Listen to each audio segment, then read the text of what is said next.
Hello everyone, welcome to my YouTube channel economics by Renu.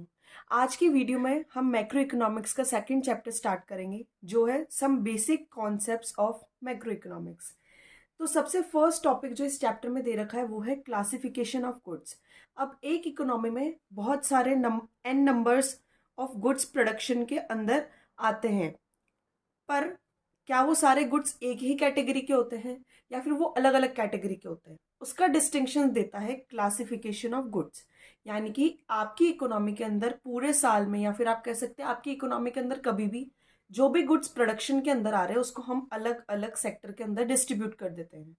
First आता है अपना final goods, फिर आता है इंटरमीडिएट गुड्स, कंजप्शन गुड्स और कैपिटल गुड्स।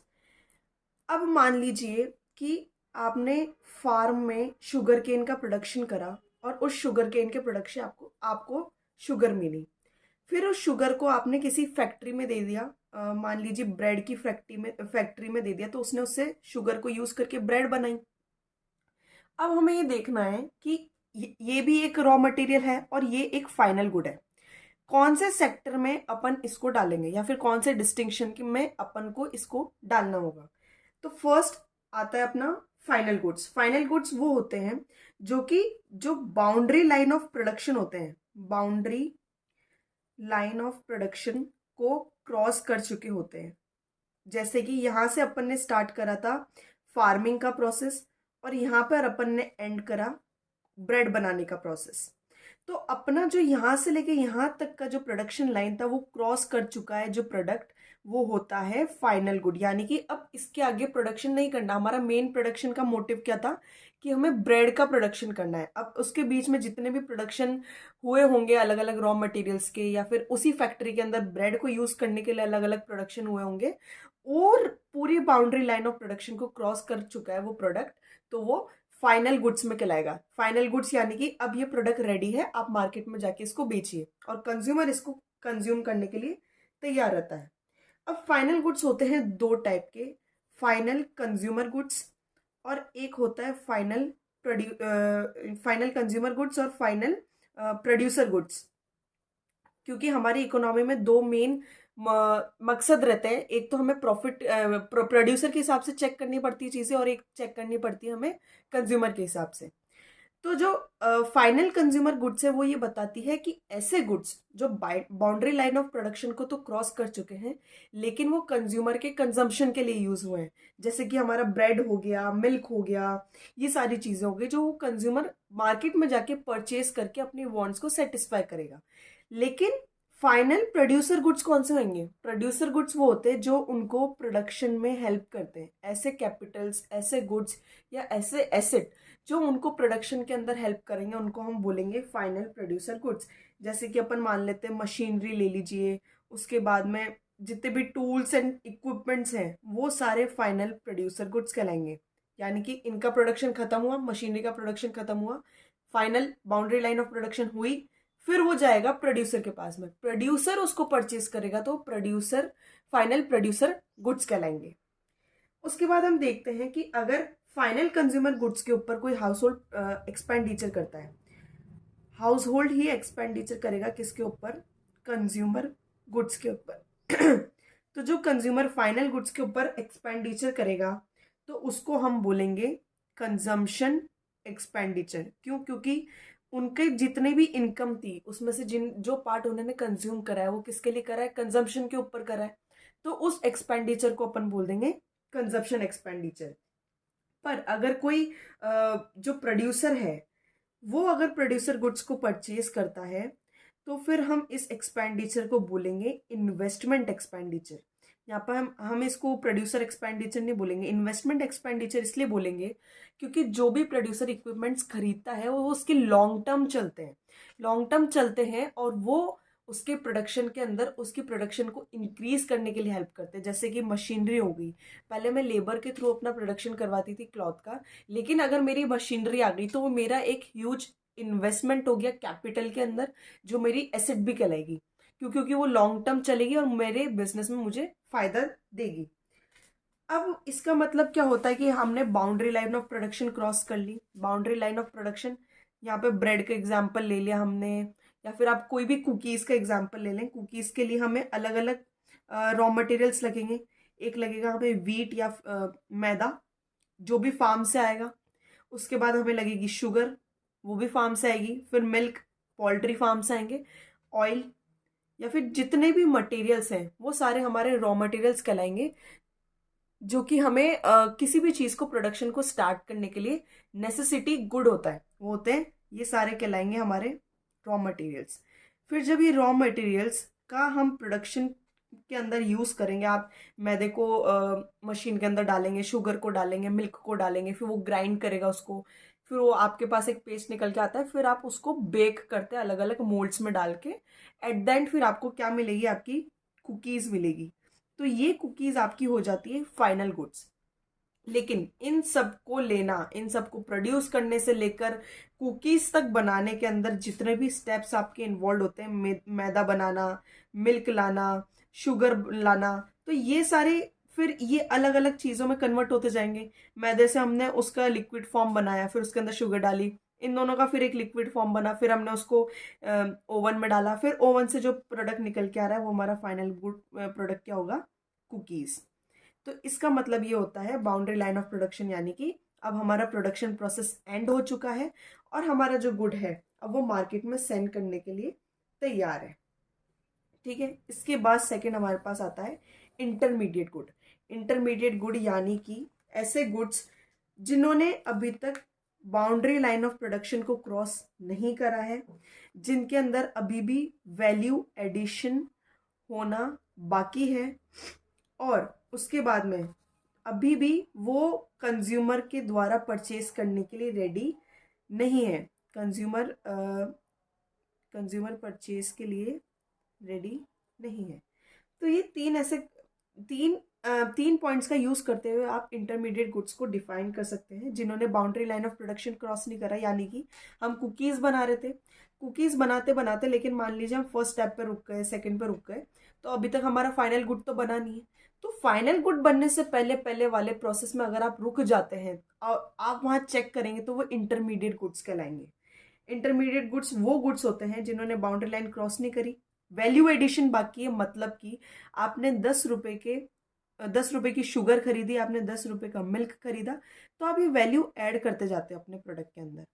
फिर आपने 5 रुपए का मैदा लिया, तो फाइनल प्रोडक्ट का अगर आपको प्राइस निकालनी है तो आप सारे प्रोडक्ट की प्राइस को ऐड करके ही फाइनल प्रोडक्ट की प्राइस निकालते हैं, ताकि पहले की जो आपकी रॉ मटेरियल परचेज करने की कॉस्ट आती है वो पूरी तरीके से कवर हो सकती है। उसके बाद हम देखते हैं कि जो इंटरमीडिएट गुड्स होते हैं उसको हम या तो as a raw material use करेंगे, नहीं तो फिर हम कैसे करेंगे? As goods for resale. हमने शुगर केन का फार्म लगाया, शुगर केन के फार्म से फिर हमने शुगर केन को काटा, उसमें से हमने गुड़ या जैगरी या शुगर जो भी आप कहें वो आपने निकाला, तो वो हमारे लिए क्या हो गया? रॉ मटेरियल हो गया। रॉ मटेरियल या वो चीजें होती हैं जो कि आपको फाइनल गुड्स के प्रोडक्शन के अंदर हेल्प करती है। जैसे हम यहाँ कुकीज का एग्जांपल ले रहे थे, तो शुगर मेरा रॉ मटेरियल है, मिल्क मेरा रॉ मटेरियल है, ऑयल, मैदा, ये सारे मेरे रॉ मटेरियल्स कहलाएंगे। तो इंटरमीडिएट गुड्स के अंदर दो क्या चीजें आ रही है? ऐसे गुड्स जो कि या तो रॉ मटेरियल के वे में यूज होने वाले हैं, नहीं तो फिर वो गुड्स वापस तैयार है रीसेल के लिए। रीसेल कैसे करेंगे? जैसे कि वुड है, वुड कारपेंटर परचेज करता है चेयर्स बनाने के लिए, तो वो इंटरमीडिएट गुड्स होगी। ठीक है, वो वापस रीसेल के लिए तैयार है, वो वुड खरीदेगा, उसकी चेयर बनाएगा, फिर वो चेयर मार्केट में बेचेगा। इसलिए ऐसे गुड्स जो खरीदे हैं वो खरीदे इसलिए ताकि आगे वापस उसको बेचना है, फिर बीच में उसने जो भी कारीगरी करी उसका पैसा ऐड करके उस वुड का वो कुछ भी फर्नीचर बना के फिर मार्केट में बेचेगा। तो दो पॉइंट आ गए, ऐसे गुड्स जो कि रॉ मटेरियल के वे में यूज होने वाले हैं, नहीं तो फिर वो as goods for resale treat किए जाएंगे। हमने ये देखा था कि यहाँ पे तो जो कंज्यूमर गुड्स परचेज कर रहा है उसको हमने कंज्यूमर प्रोडक्शन एक्सपेंडिचर बोल दिया, प्रोड्यूसर गुड्स परचेज कर रहा है इन्वेस्टमेंट एक्सपेंडिचर हो गया। लेकिन अगर आप इंटरमीडिएट गुड्स को परचेज कर रहे हैं तो परचेज कौन करेगा? ऑब्वियस ही बात है, प्रोड्यूसर ही करेगा, क्योंकि उसको प्रोडक्शन के अंदर वो गुड्स हेल्प करेंगे फाइनल कमोडिटी तक बनाने के लिए। तो प्रोड्यूसर अगर कर रहा है तो हम उसको बोलेंगे इंटरमीडिएट, क्योंकि गुड्स का नाम ही इंटरमीडिएट है, तो intermediate consumption goods, intermediate consumption goods के ऊपर हम एक्सपेंडिचर कर रहे हैं, जिसको हम बोलेंगे इंटरमीडिएट हमारी कॉस्ट लगी। ठीक है, अब इस इंटरमीडिएट कॉस्ट को ऐड करते हुए फिर जो भी मार्केट में प्रोड्यूसर है वो अपने फाइनल गुड का प्राइस तय करता है। जैसे कि मैंने यहाँ पे बताया, आप कुकीज़ बना रहे हैं, कुकीज़ बनाने के लिए आप सबसे पहले मिल जाएंगे, मिल के अंदर आप लेके आएंगे मैदा। मैदा आपने यूज़ करा, फिर उसके अंदर पानी वानी डालेंगे, शुगर डालेंगे। इन दोनों की प्राइस मान लीजिए 10-10 रुपये है। फिर उसके बाद आप देखेंगे कि 10 रुपये आपने ऑयल पे भी लगाए। फिर इस फाइनल कमोडिटी को सबको ऐड करते हुए आपकी टोटल कॉस्ट आ रही है 30 रुपीज़। ठीक है, ये तो आपने इंटरमीडिएट गुड्स की परचेजिंग करी, आपने अपने रॉ मटेरियल्स की परचेजिंग करी कि मुझे कुकीज़ बनाने के लिए ये सारे सामान लगेंगे। तो इन सारे सामान की प्राइस ऐड करी तो हमने कितना आया, 30 रुपये। अब 30 रुपये के ऊपर वो उसकी सेलिंग प्राइस है। अब इसके अंदर मार्केट का जो प्रोड्यूसर है इसके अंदर अपना प्रॉफिट ऐड करके इसको बेच देगा। यानी कि जितने भी रॉ मटेरियल्स उनका हमने प्राइस ऐड करा, फिर हम फाइनल प्राइस ऑफ कमोडिटी जो है कुकीज, उसका डिसीजन लेते हैं कि कितने प्राइस रखनी है। अब मेन पॉइंट यहाँ पे आती है, एक तो हमने फाइनल गुड्स देख लिया, एक हमने देख लिया इंटरमीडिएट गुड्स। अब आपने जीडीपी का नाम तो सुना ही होगा। जीडीपी यानी कि आपको कैलकुलेट करनी होती है नेशनल इनकम। अब नेशनल इनकम के अंदर हम फाइनल गुड्स को रखें या फिर हम इंटरमीडिएट गुड्स को रखें। फाइनल गुड्स तो फाइनल कंज्यूमर और प्रोड्यूसर के द्वारा परचेज करने के लिए, कंज्यूम करने के लिए तैयार होते हैं। पर इंटरमीडिएट गुड्स अभी भी लाइन ऑफ प्रोडक्शन के अंदर है, यानी कि अभी तक उनका फाइनल कमोडिटी तैयार नहीं हुई है। तो नेशनल इनकम के अंदर, या फिर हम कह सकते हैं estimation of national product, estimation of national product, या फिर हम कहेंगे कि इनकम के अंदर हम लेंगे फाइनल गुड्स को। क्यों? क्योंकि इनकी सारी जो भी बाउंड्री लाइन ऑफ प्रोडक्शन उन्होंने वो कॉस्ट क्रॉस कर ली। इनको अब वैल्यू एडिशन नहीं करनी है और वो कंज्यूमर परचेज या फिर प्रोड्यूसर परचेज के लिए अब रेडी है। तो उनका अब आगे कोई काम होगा नहीं उसके ऊपर। आपको जो बनाना था, कुकीज आपने बना ली, अब कुकीज से तो आप क्या ही बनाओगे। कुकीज बन गई है, वो फाइनल कमोडिटी हो गई आपकी, जो मार्केट में अब सेल करने के लिए, परचेज करने के लिए तैयार है। इसलिए हम इसको नेशनल प्रोडक्ट में काउंट करेंगे। पर हम इंटरमीडिएट गुड्स को इसलिए काउंट नहीं करेंगे क्योंकि इंटरमीडिएट गुड को अगर आप काउंट करते रहे, आपने इसको तो काउंट कर लिया, फाइनल गुड्स को काउंट कर लिया, 35 रुपये आपने बोल दिया मैं इसको जीडीपी में कैलकुलेट कर लेता हूँ, ये नेशनल इनकम हो गई। लेकिन अगर आप वापस इंटरमीडिएट गुड्स को काउंट करने बैठ गए तो इस जो 35 रुपये थे, इसके अंदर मिल्क की प्राइस हमने जोड़ ली, शुगर की जोड़ ली, ऑयल की जोड़ ली। लेकिन हम इंटरमीडिएट की वापस अलग अलग से प्राइस जोड़ेंगे तो ये 2 बार काउंटिंग नहीं हो जाएगी, डबल काउंटिंग।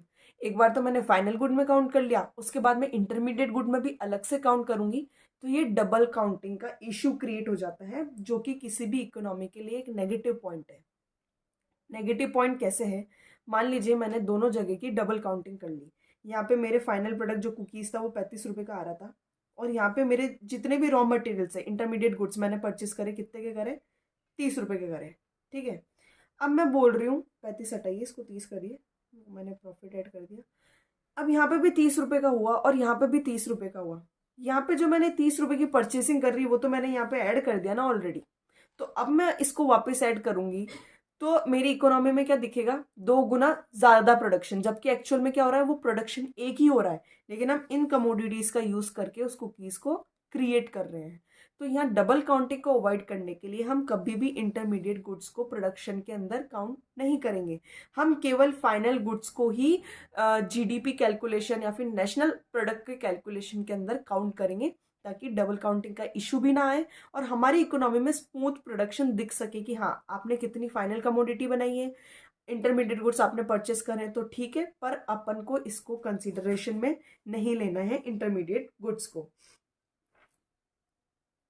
उसके बाद थर्ड क्लासिफिकेशन जो हम गुड्स का करते हैं वो होते हैं कंजम्पशन गुड्स, या फिर इसको आप अपन एक चीज़ और बोल सकते हैं, कंज्यूमर गुड्स।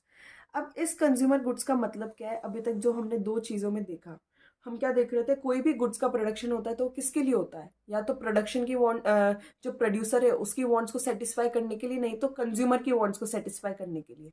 प्रोड्यूसर की वांट का सेटिस्फेक्शन इसलिए मैंने बोला है क्योंकि कहीं ना कहीं वो भी एक इन्वेस्टमेंट एक्सपेंडिचर कर रहा था। पर अभी प्रोड्यूसर को हटा देते हैं। केवल हम अगर कंज्यूमर की बात करें तो एक मार्केट के अंदर जितना भी प्रोडक्शन हो रहा है वो कहीं ना कहीं कंज्यूमर के लिए ही होता है। कंज्यूमर के लिए क्यों होता है? ताकि उसकी ह्यूमन वांट्स को हम सेटिस्फाई कर सकें। तो इसके ऊपर जितने भी गुड्स क्रिएट हो रहे हैं, जो डायरेक्ट फाइनल कंज्यूमर जो आपका है वो उसको कंज्यूम करेगा, वो सारे प्रोडक्ट किसके अंदर आते हैं? कंजप्शन गुड्स के अंदर। कंजप्शन गुड्स को अगर हम अनक्लासिफाई करते हैं तो वो चार टाइप के होते हैं। एक होता है ड्यूरेबल गुड्स, सेकंड अपना आता है सेमी ड्यूरेबल गुड्स, उसके बाद आता है नॉन ड्यूरेबल जिसको अपन सिंगल यूज कंजप्शन गुड्स भी बोलेंगे, और फोर्थ हमारे पास आती है सर्विसेज। क्योंकि अपन जीडीपी की अगर बात करते हैं तो अपनी इकोनॉमी में केवल गुड्स का काउंटेशन नहीं होता है, उसके साथ साथ सर्विसेज भी होती हैं। अब बहुत सी जो कंपनीज हैं, बहुत से जो प्रोड्यूसर कमा रहे हैं, जो सर्विस वाले कमा रहे हैं, वो कोई प्रोडक्शन नहीं कर रहे। जिनके पास वेबसाइट है, वेबसाइट के थ्रू वो काम कर रहे हैं, तो वो अपनी सर्विसेज दे रहे हैं। डॉक्टर अपनी सर्विस देता है, टीचर अपनी सर्विस देता है, उनके पास कोई प्रोडक्शन नहीं होता कि वो आपको दें और आप खा लो उसको। ड्यूरेबल गुड्स वो होते हैं जो लंबे टाइम तक के लिए चलते हैं, मतलब कि आपने एक बार खरीदा और वो सालों तक चलेगा। जैसे कि आपने टीवी खरीद लिया, आपने कोई इलेक्ट्रॉनिक आइटम के अंदर खरीदा टीवी, उसके बाद आपने स्कूटर खरीद लिया। तो ये सारे गुड्स क्या होते हैं, एटलीस्ट आप इनसे एक्सपेक्टेशंस कर सकते हैं कि 5 साल से ये ज्यादा ही चलेंगे। 5 तो मैंने बहुत कम कर दिया, 10 से 15 साल ये चलते ही चलते हैं। ये इलेक्ट्रॉनिक गुड्स हो गए ड्यूरेबल गुड्स, यानी कि मैंने एक बार का इन्वेस्टमेंट करा है, लेकिन ये मेरा इन्वेस्टमेंट वर्थ इट होगा क्योंकि ये लंबे टाइम तक चलेगा।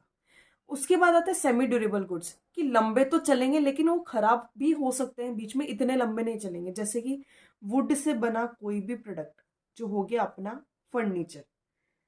उसके बाद आ गए आपके क्लॉथ्स, ड्यूरेबल तो हैं लेकिन क्या पता बीच में फट जाए। कोई कपड़ा अच्छा क्वालिटी का नहीं हो तो 1 साल भी नहीं चलेगा, लेकिन कोई अच्छे ब्रांड का कपड़ा हो तो 5 साल तक भी नहीं फटेगा, इसलिए उसको हम कहेंगे सेमी ड्यूरेबल गुड्स। उसके बाद अपन क्रॉकरी ले सकते हैं, जो भी आपके घर के अंदर बर्तन रहते हैं, मान लीजिए वो टूट सकते हैं तो उसके अंदर कोई गारंटी नहीं है कि वो 10 साल चले या 1 महीने भी ना चल पाए, तो वो रहता है semi durable goods. Durable goods यानी कि वो तो गारंटी है कि लंबा ही चलेगा। सेमी ड्यूरेबल गुड्स यानी कि लंबा चलेगा लेकिन उतना ज्यादा भी नहीं चलेगा, हमको इसको रिप्लेसमेंट की जरूरत पड़ेगी। उसके बाद आते हैं नॉन ड्यूरेबल गुड्स, या फिर जो मैंने बोला सिंगल यूज कंजप्शन गुड्स। इसके अंदर क्या होता है, ऐसे प्रोडक्ट्स जो आप एक बार में खरीदते हैं और एक बार में कंजम्पशन उसका ओवर हो जाता है। जैसे कि आप रोज मिल्क का परचेज करेंगे तो मिल्क आपकी नॉन ड्यूरेबल गुड में आएगी, क्योंकि आपने लिया पिया और काम खत्म। वो नॉन ड्यूरेबल है, एक बार आपने उसको यूज कर लिया। या फिर आप कह सकते हैं इंक हो गई, आप पेन खरीदने गए, आप पेट्रोल खरीदने गए, ये सारे नॉन ड्यूरेबल गुड्स, ये ज्यादा नहीं चलेंगे, कितने 2-3 दिन चल जाएंगे। आपने 1 लीटर पेट्रोल डलाया, 2 दिन में खत्म हो जाएगा। उसके बाद फोर्थ कैटेगरी जो मैंने बताई थी, गुड्स के साथ साथ अब अपन इकोनॉमी के जीडीपी कैलकुलेशन के लिए सर्विसेज को भी काउंट करते हैं। सर्विसेज क्या हो गई, नॉन मटेरियल गुड्स के अंडर में आ जाएगी। गुड्स तो आपके मटेरियल गुड्स आ गए कि हाँ आपने हाथ में उसको फील कर सकते हैं। सर्विसेज को आप हाथ में फील नहीं कर सकते, यानी कि ये टेंजिबल नहीं होती है, ये नॉन टेंजिबल होती है। गुड्स अपने टेंजिबल प्रोडक्शन में आते हैं, सर्विसेज अपनी नॉन टेंजिबल प्रोडक्शन के अंदर आती है। तो वो सारे सर्विसेज जो मैंने आपको बताए थे, डॉक्टर के, लॉयर के, और फिर डोमेस्टिक सर्वेंट के, ये सारी सर्विसेज का जो प्रोडक्शन है, इसके अंदर आप डॉक्टर के पास गए और आपने उनको फीस दी 300 रुपये, लॉयर ने आपसे 3000 रुपये ली, कोई सर्वेंट है आप उसको 1000 रुपये महीने का दे रहे हैं, तो ये सारी भी सर्विसेज के अंदर काउंट होती है, क्योंकि कहीं ना कहीं आपने उनको पे करा है पैसे के रूप में। तो मार्केट में या फिर हम इकोनॉमी में कहेंगे कि हम केवल गुड्स को नहीं देखते, हम सर्विसेज को भी उसके अंडर में लेंगे। उसके बाद जो लास्ट कैटेगरी ऑफ गुड्स है वो है अपने कैपिटल गुड्स। कैपिटल गुड्स के अंदर अगर इसको इजी टर्म में समझा जाए तो जितने भी फिक्स्ड एसेट्स होते हैं प्रोड्यूसर्स के, हम उसको कैपिटल गुड्स के अंदर डाल देंगे। कभी भी अगर कैपिटल गुड्स की बात करें तो दिमाग में प्रोड्यूसर आना चाहिए, और कंजप्शन गुड्स की बात करें तो यहाँ पे कंज्यूमर आना चाहिए। तो जो प्रोड्यूसर है लार्ज स्केल पर प्रोडक्शन कर रहा है, जिसकी मिल है, जिसके पास फैक्ट्री है, तो फैक्ट्री के अंदर जो उसने मशीन्स लगाई हैं ट्रांसपोर्टेशन के लिए, जो उसने ट्रांसपोर्टेशन के लिए जो भी व्हीकल्स खरीदे हैं, वो सारे उसके क्या हो जाएंगे, कैपिटल गुड्स। कैपिटल गुड्स हम इनको क्यों कहते हैं, क्योंकि वो प्रोडक्शन कर रहा है उसके अंदर, उस टेक्निक के अंदर वो हेल्प करते हैं। जैसे कि आपने फैक्ट्री डाली है, फैक्ट्री के अंदर आपके पास मशीन्स नहीं होंगी तो आपका लार्ज स्केल प्रोडक्शन कैसे हो पाएगा। तो कैपिटल गुड्स वो होते हैं जो कि प्रोड्यूसर के द्वारा यूज किए जाते हैं ताकि उसका प्रोडक्शन इंक्रीज हो सके और लंबे टाइम तक वो प्रोडक्शन बहुत स्मूथ तरीके से उसको मिल सके। अब हम देखते हैं कि जो प्रोड्यूसर कैपिटल गुड्स खरीदता है वो दो पर्पज से खरीदेगा, या तो उसको रिप्लेसमेंट करना होगा या फिर उसको वैल्यू एडिशन करनी होगी। रिप्लेसमेंट कैसे, मतलब अब मैंने कोई मशीन खरीद ली, उसको 40 साल हो गए, 40 साल के बाद आप देखेंगे कि वो धीरे धीरे उसकी एफिशिएंसी खत्म हो जाएगी मशीन की, कहीं से ब्रेकेज हो जाएंगे, कहीं के स्क्रू ढीले हो जाएंगे, या फिर कहीं से जंग लग जाएगी अगर लोहा है तो फिर उसको रिप्लेसमेंट करने की जरूरत पड़ती है। कभी भी आप कोई एसेट खरीदते हैं तो उसके अंदर हमेशा एक डेप्रिसिएशन ऐड होता है। डेप्रिसिएशन यानी कि आपने जिस ईयर में उसकी परचेजिंग करी है उस ईयर से काउंट करते हुए हम मानते हैं कि यार अगर हमने मान लिया कि ये वो मशीन 10 साल के लिए बनी है, तो 10 साल के अंदर अंदर हम देखेंगे कि वो 10 साल के एंड में आता है तो उस मशीन की वैल्यू जीरो हो जाएगी। तो मैंने 2021 में मशीन खरीदी है 1 लाख रुपए की, तो 2030 तक उसकी वैल्यू जीरो हो जानी चाहिए। जो हम बीच बीच में वैल्यू कम करते जा रहे हैं, तो वो जो वैल्यू कम हो रही है प्रोडक्ट की वो क्या होता है, डेप्रिसिएशन होता है। तो जब डेप्रिसिएशन आपका जीरो पे आ जाए, मतलब कि आपकी जो मशीन की वैल्यू वो जीरो हो गई या फिर आपकी मशीन की एफिशिएंसी खत्म हो गई, तो आपको उन कैपिटल गुड्स को रिप्लेस करना पड़ता है न्यू कैपिटल गुड्स से। तो एक पर्पस तो हो गया अपना रिप्लेसमेंट का, दूसरा पर्पस आता है अपना वैल्यू एडिशन का। यानी कि मेरे पास कैपिटल ऑलरेडी है लेकिन मैं अपनी फैक्ट्री को इनलार्ज कर रही हूँ, मैं लार्ज प्रोडक्शन करना चाहती हूँ, तो मैं फिर क्या करूँगी, उसके अंदर वैल्यू एडिशन करूँगी। ठीक है। अब दूसरा पॉइंट हम ये देखते हैं, एक मेन कोटेशन जो है, ऑल ऑल जो कैपिटल गुड्स हैं वो होती हैं सारी प्रोड्यूसर गुड्स, पर जो सारी प्रोड्यूसर गुड्स हैं वो कैपिटल गुड्स नहीं हो सकती। हमने जितने भी कैपिटल गुड्स देखे हैं उस सब में क्या आता है, एसेट्स आता है, या तो आप मशीनरी खरीद रहे हैं, नहीं तो आप ट्रांसपोर्टेशन का सामान खरीद रहे हैं। तो वो सारे कैपिटल गुड्स कहीं ना कहीं प्रोड्यूसर के लिए ही बने। अगर मैं हाउस होल्ड में हूँ तो मेरे लिए तो वो सारी प्रोडक्शन वेस्ट है ना, मैं क्यों खरीदूंगी, प्रोड्यूसर खरीदेगा क्योंकि उसके वो काम आएगी प्रोडक्शन प्रोसेस में। लेकिन हम कहें कि सारे प्रोड्यूसर गुड्स क्या कैपिटल गुड्स होते हैं, तो नहीं होते, क्योंकि प्रोड्यूसर केवल कैपिटल गुड्स नहीं खरीदता, वो इंटरमीडिएट गुड्स भी खरीदता है। जैसे कि मैंने आपको कुकीज़ का एग्जांपल दिया था, उसने मिल्क लिया, उसने शुगर लिया, तो क्या ये सब कैपिटल गुड्स हैं? ये नहीं होंगे क्योंकि ये ड्यूरेबल नहीं है। एक बार आपने यूज़ करा और वो कम खत्म हो गए। लेकिन कैपिटल गुड्स क्या होते हैं, आपने एक बार एसेट का परचेज करा, वो लॉन्ग टर्म आपको बेनिफिट दे। तो इसलिए ये कहा जाता है कि जितने भी कैपिटल गुड्स हैं वो प्रोड्यूसर गुड्स तो होते हैं, लेकिन सारे प्रोड्यूसर गुड्स कैपिटल गुड्स बिल्कुल भी नहीं होते हैं। और एक आप बुक में साइड में एक कोटेशन देखेंगे, all machines are not capital goods. ये जितनी भी मशीन्स हैं वो कैपिटल गुड्स के अंदर काउंट नहीं होएगी।